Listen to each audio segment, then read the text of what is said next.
Why should numerology matter to you? Numerology should matter to you because numbers are literally a part of life that we are ingratiated in every day subconsciously. Okay. Um, Whenever you travel, you think about distance because you have to equate for time. You got to pay for the ticket. um, how many seats. You see how numbers are a part of that. Whether you're going to work, going shopping, or just going from building to building. Architecture. Numbers are a huge part of being an architect. You see what I'm saying? Birthdays, planning trips, savings. It's numbers are a part of everything that we do. Societies of antiquity, they knew that this wasn't an afterthought for them. They did not make, I'm going to do you one better. Pythagoras is known as the father of math, right? Hippocrates is known as the father of medicine. I ain't about to get into no debate about, but really they got it from. I already know all that. That's not what this is about, okay? Hippocrates is when people get they folk in the medical field, like they get their white jacob and they become like doctors and stuff, and they have to be sworn in. They have to take what's called the Hippocratic Oath. Okay. And it's like a swear to do like do what's best for patients and have ethical mannerisms and all. My point is the Hippocratic Oath comes from Hippocrates. Okay. He said a person should not, now this is the father of medicine. He said a person should not touch the human body if they don't understand the stars, because he knew that the way that you have a physical body, your astrological makeup was just as important. It could tell you about the weaknesses that you come into this incarnation with, as well as the strengths, what you're prone to, what you should stay away from, and what you should engage with more. Hippocrates understood that. So that's why he said, if you don't understand the body of stars, you shouldn't be touching the physical body. Pythagoras, the father of math, he understood that as well. So not from a medical sense, but what I'm saying is that you have a numerical chart that you are born with. Okay. Some people say, depending on what philosophy you subscribe to, that numbers were the first language, that God geometrizes, right? Um, Me personally, I do subscribe to that for the simple fact that numbers transcend language barriers, right? Because no matter where you go, 1 + 1 will give you 2. Now, how you say one and how you say two, that will vary, but the math will be mathing, for lack of a better term. You see what I'm saying?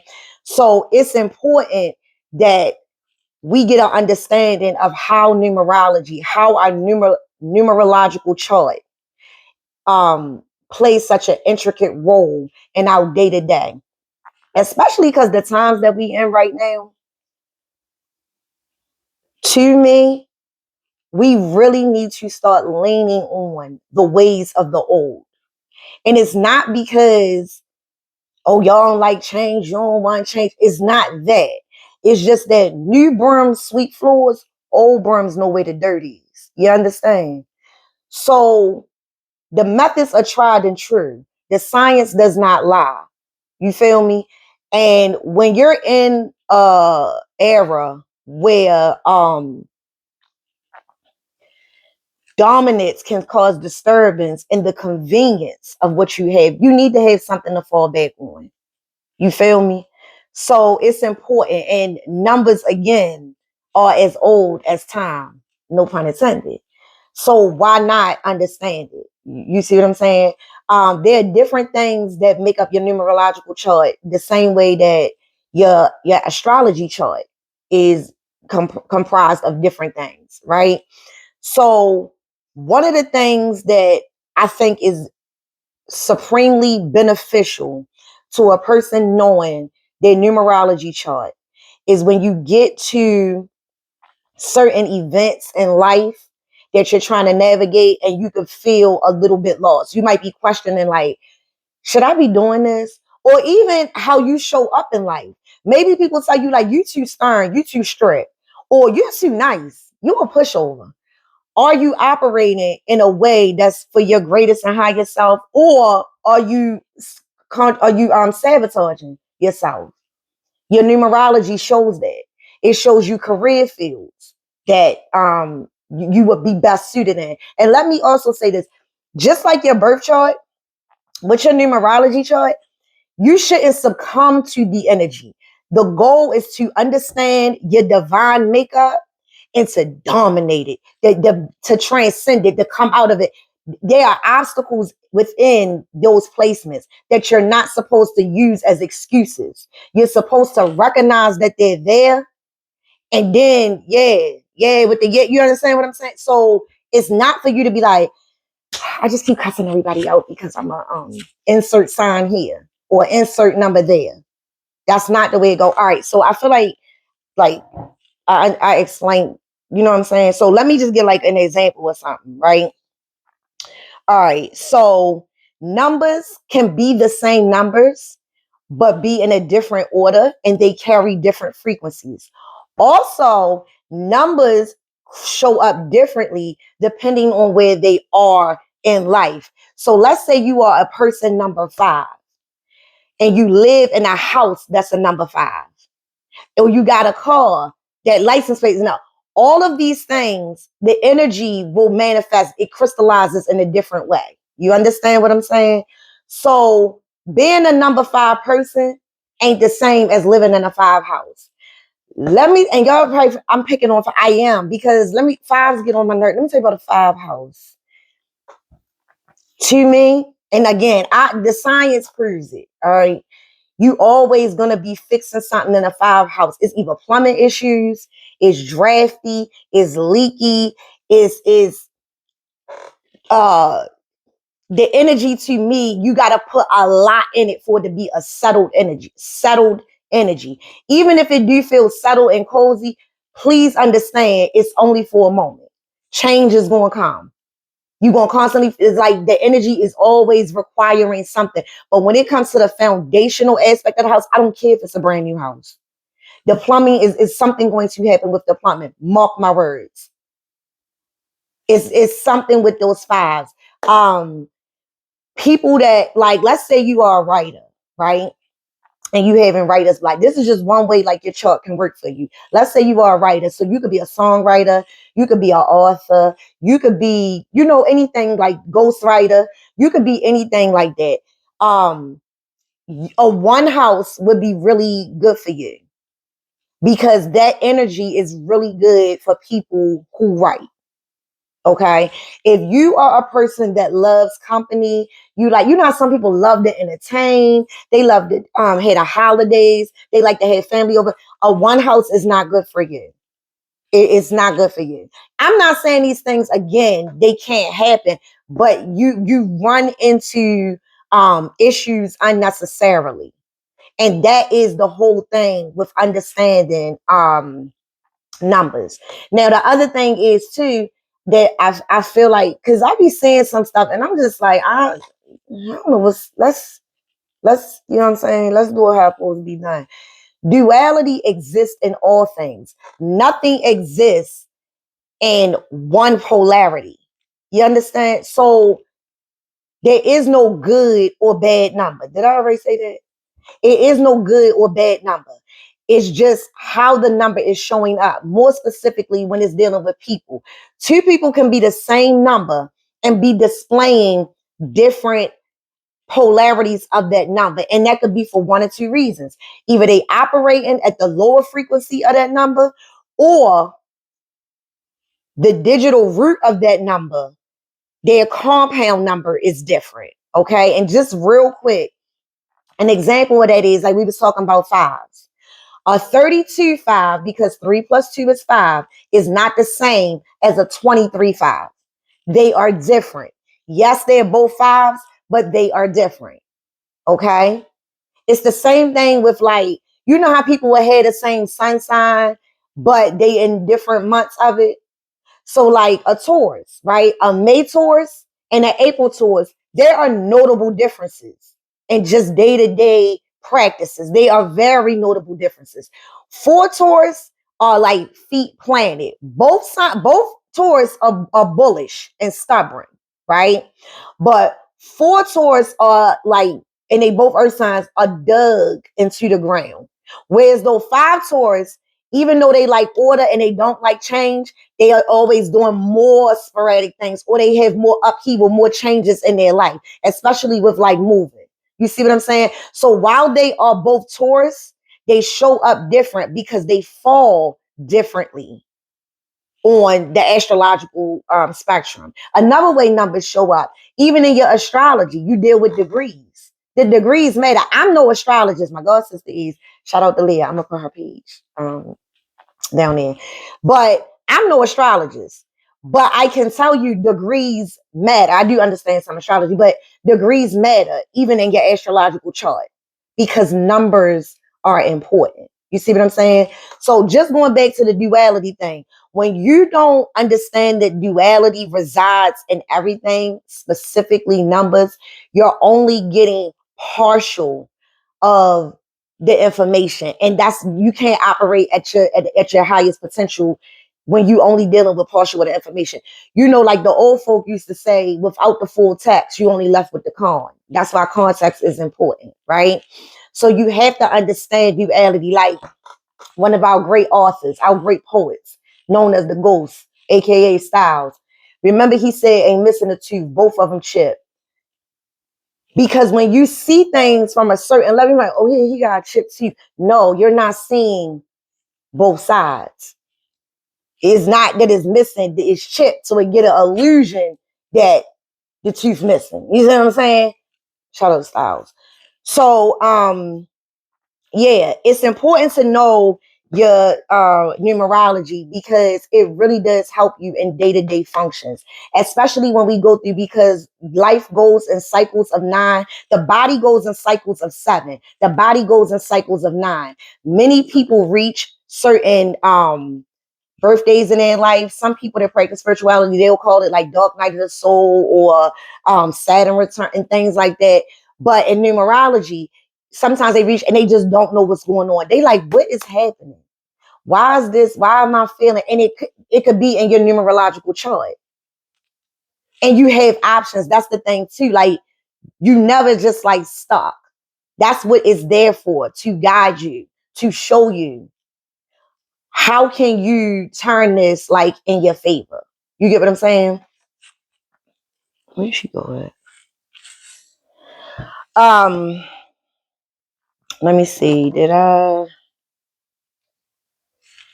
I think I pretty much like covered the basics.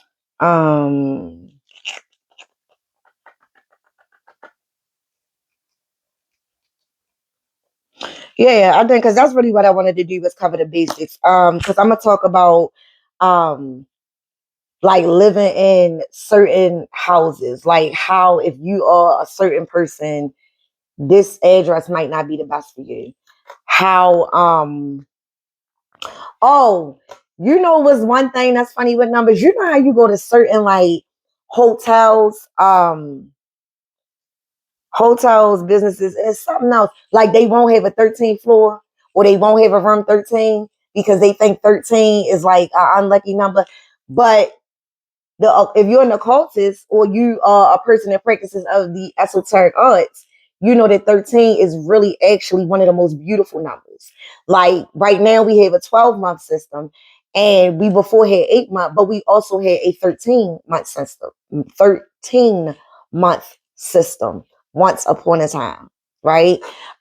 Even in, let me see if I can find a card real quick.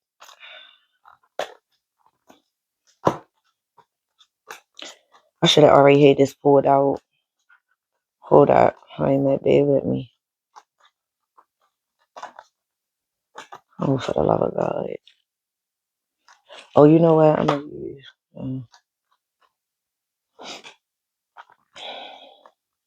Oh, for the. Come on. Why should be like the last card or something? Hold up. 10, 8, 9, 10. This is about to be longer than I want it to be. Um, what is, oh my gosh, that's because I hate this. All right. Anyway, the point is, I think you get the point of what I'm trying to say. So, like with your numerological chart, again, it points out your strengths, your weaknesses. Um, it shows you where you are in different. Because there's also this thing called the divine triangle, right? And with the divine triangle, it shows you based off of, because again, you got your birthday and your name that it pulls the energy from. Like I literally cannot find this card. This is so crazy. That is so crazy. The one card I'm looking for, I'm probably overlooking it. It literally shows like okay, at this point in your life, this person will probably go through this, right? Um, the energy, the probability is really high with the energy. Couples, when people are in certain relationships, there are certain numbers that function better with other numbers, where there are certain numbers that will there are certain numbers that are more susceptible to unhealthy relationships when it comes to other numbers. And I don't think I said this, and I probably should have said this off rip. I'm speaking about your life path number that is derived from your date of birth. That's like just one aspect, but that's like the thing that most people know. Like most people know their sun signs. They know, oh, I'm a Capricorn, I'm a Taurus, I'm an Aries, I'm a Scorpio. Like most people know their life path number. So, but there are certain numbers that they just do not mesh well with other numbers. Some people are so vibrant in their numerological frequency, like they can't, like it's amazing. It's really amazing to watch. I'm not gonna lie. It's something that I really like to look at and all. I love seeing people like in they you understand what I'm saying? Like, oh yeah, they doing exactly what they came here to do. And it just kind of like oozes off of them. Some numbers, life path numbers, are more susceptible to addiction. Some life numbers are su- more susceptible to winning with ease. And this is another reason why, okay, and I'm a wrap it on this note. This is why it's so important that while you in this life, you be obsessed with yourself and what you got going on. Because you could be playing the compare game and you don't even understand this person came here with a whole different deck of cards than you. So while you saying compare, oh, I did this, I did that, they don't even do this. They like, yeah, because they was dealt a different hand. You gonna have to blame the dealer. But even in that, you don't know why this go round. They got it as good as they got it. You also don't know why you got it as bad as you did.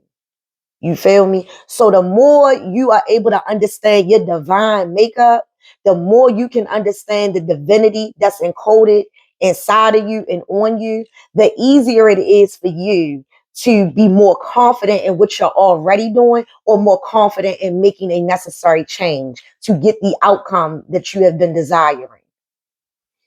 Numerology is not a new thing. It has been around again since time, the beginning of time. So yeah, now I'm gonna stop this because I want to do how short form y'all want the short form everything is going to be the death of y'all. And why it's important that we get back to having foundational, solid foundational practices so that we can go off of that. Because in the times that we in right now, remember I was like, this is a 1 year. This is a collective 1 year. Oh, there's another thing. In your numerology, you have your own personal vibration. So I'm going to make this up, right? We're in a collective 1 year. I'm not making that up. We really are in a collective 1 year. Okay. Fresh starts, new tools, start building what it is that you want. Let's say me as a person, I was in a personal year of 6, right? If I was in a personal year of 6, but we are collectively in a year of 1, the probability, the potential for me, if I wanted to like have a family and have children and stuff like that, because I understand the frequency, the energy of the numbers, I will understand that this is a good time for me to start pouncing on that energy, to get it going, because the probability of me linking with somebody that's like-minded is higher than it is the year before or the year after. So you understand what I'm saying? Like, it's not that it's absolutes as though yes or no. The probability is higher. Remember how Nikola Tesla talked about the 369? Because he understood frequencies. He understood that. All right. And all right, this for real. I'm done with this. Let me show you something real quick, right? Just so you can understand what I'm talking about. Everything goes back to 9. There is no number higher than 9. While there are exceptions to every rule, exceptions do not make the rules. So the rules are important. Okay. So for instance, a circle is the same thing as a square. A circle is 360 degrees. A square is 4 corners of 90, which is also 360 degrees. This is why them old Masons, this is why them old people of secret societies, they will let you know that they could square the circle. You understand? So even if you don't understand why it is what it is, you got to understand that the science is there, and that the people that do understand it, they flourish from it. It's the same thing as like when people be like, let's say they're atheists, right? And one of their things is they'll say there's no evidence for God. I don't believe in God because there's no evidence for God. Or you'll say, well, why do you say that? And I've heard people say, well, if there was a God, why are people allowed to blow up schools with children in their pays? Why are there people starving and other people reaching record highs of financial bliss? Why is there grave abuse happening to so many innocent people, and the people that perpetuate it keep flourishing? When people ask those questions, what they don't understand that they're saying is, it's not that they don't believe in God. The concept of what God is in their mind is not manifesting. So that lets me know that they think based on whatever, if God, who should be providing, protecting, loving, giving, is not showing up in these drastic situations, that is evidence that this thing does not exist. I'm saying all of that to say, when you don't subscribe to something because you're like, that's not true, it could be that your understanding of said thing is flawed. So you want to be able to renew the mind. That's what numerology does. It allows you to take a step back when you're in the thralls of life, to be able to say, maybe I'm reading this wrong, literally. You see what I'm saying? So, yeah. All right, I'm done.